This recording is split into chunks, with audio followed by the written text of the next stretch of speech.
Assalamualaikum warahmatullahi wabarakatuh. Selamat pagi anak-anak. Hari ini kita akan belajar zat dan perubahannya. Nah, kira-kira apa itu materi ya? Nah, materi adalah segala sesuatu yang memiliki massa dan menempati ruangan. Untuk mengetahui bahwa suatu materi telah mengalami perubahan atau tidak, maka kita harus memahami sifat-sifat dari suatu materi tersebut. Perbedaan wujud zat dalam keadaan padat, cair, dan gas. Ini ada 4. Yang pertama, perbedaan dalam bentuknya. Nah, kalau zat padat, bentuknya tetap, cair berubah, dan gas berubah. Yang kedua, perbedaan dalam volumenya.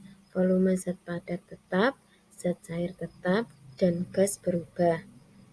Yang ketiga, jarak antara partikel. Nah, kalau zat, jarak antar partikelnya sangat rapat dan teratur. Sedangkan zat cair renggang, tidak teratur, dan gas sangat renggang dan tidak teratur. Yang keempat, perbedaan dalam gerak partikel. Zat padat, partikelnya tidak dapat berpindah, hanya dapat bergerak. Sedangkan zat cair, partikel bebas bergerak, dan gas, partikel bebas bergerak dengan sangat cepat. Itulah perbedaan wujud zat dalam keadaan padat, cair, dan gas. Contoh materi diantaranya zat padat yaitu buku, meja, kursi, dan lain sebagainya. Yang zat cair ada air, minyak, dan lain-lain. Kemudian yang gas contohnya yaitu ada gas LPG, gas yang tersimpan dalam balon itu ada gas CO2, gas oksigen yang kita hirup, dan lain sebagainya. Sifat fisika dan kimia materi. Sifat fisika, sifat yang berkaitan dengan penampilan dan keadaan fisik dari benda itu, yang artinya tidak menghasilkan zat baru. Contohnya adalah titik didih, titik leleh, warna, aroma, massa jenis, kelarutan. Contohnya titik didih air, yaitu 100 derajat Celcius. Sifat fisik kimia, sifat yang menyebabkan zat tersebut berubah, baik dengan sendirinya maupun ketika berinteraksi dengan zat lain.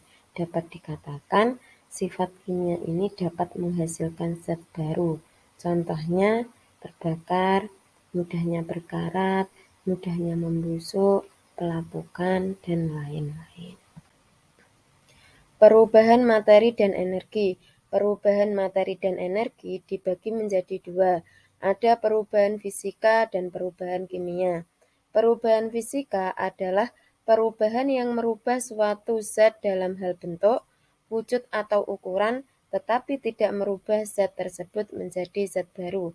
Contohnya perubahan wujud, es mencair. Perubahan bentuk, beras menjadi tepung, kayu menjadi meja atau kursi. Yang kedua, perubahan kimia adalah perubahan materi yang menghasilkan atau menimbulkan zat baru.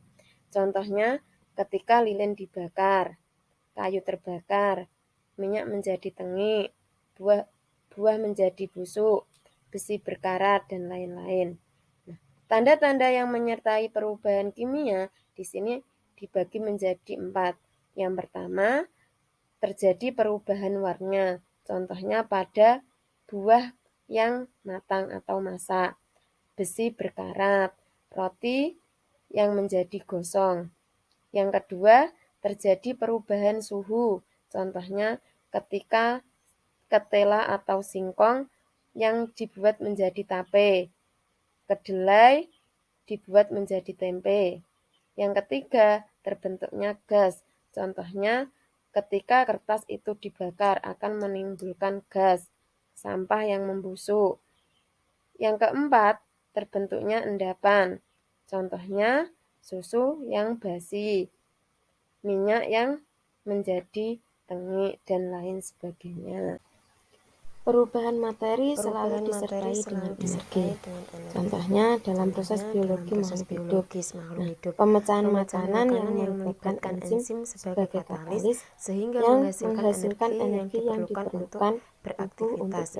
Begitupun juga dengan kendaraan ketika bermotor dinyalakan, atau dijalankan, mobil. maka Ketika dia berjalan itu juga juga akan disertai dengan membutuhkan perubahan dan energi. menghasilkan energi.